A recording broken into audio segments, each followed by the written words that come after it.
Goa Organics వారి skin care, hair care, wellness products కోసం AP, తెలంగాణలో డిస్ట్రిబ్యూటర్లు కావాలను వివరాలకు స్క్రీన్ పైన ఉన్న నెంబర్ కి కాల్ చేయండి. పుంగనూరు నియోజకవర్గం వైఎస్ఆర్సీపీ అభ్యర్థి పెద్దిరెడ్డి రామచంద్రారెడ్డిపై భారత చైతన్య యోజన పార్టీ అధ్యక్షుడు బోడి రామచంద్ర యాదవ్ సంచలన ఆరోపణలు చేశారు.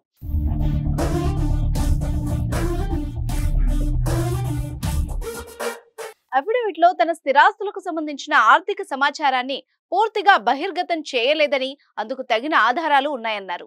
పెద్దిరెడ్డి తన పేరు మీద, తన భార్య పేరు మీద ఉన్న అక్షరాల 142 ఆస్తులకు సంబంధించిన వాస్తవాల్ని వెల్లడించకుండా దాచిపెట్టారని తెలిపారు. కేవలం జిల్లాలోనే ఇన్ని అప్రకటిత ఆస్తులు ఉంటే రాష్ట్రంలో, దేశంలో, విదేశాల్లో ఇంకెన్ని ఆస్తులు కూడబెట్టి ఉంటారోనన్నారు. నామినేషన్లు దాఖలు చేసేటప్పుడు సమర్పించిన అఫిడవిట్లలో తప్పుడు సమాచారం సమర్పించిన అభ్యర్థులపై భారత ఎన్నికల సంఘం క్రిమినల్ ప్రాసిక్యూషన్ ప్రారంభించాలన్నారు. తప్పుడు అఫిడవిట్ సమర్పించిన నేరానికి పెద్దిరెడ్డిని ప్రాసిక్యూట్ చేయడానికి, ఎన్నికల చట్టాల ప్రకారం అనర్హులుగా చేయడానికి ఎన్నికల సంఘానికి సర్వ హక్కులు ఉంటాయన్నారు. ఇవన్నీ ఇప్పటికే chief election commissioner Rajiv Kumar కు అందజేసినట్టు తెలిపారు.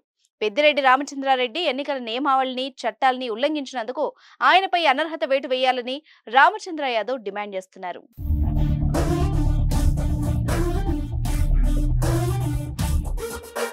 సుమన్ టీవీలో మీ పర్సనల్ అండ్ బిజినెస్ ప్రమోషన్స్ కోసం కింది నెంబర్కి కాంటాక్ట్ చేయండి.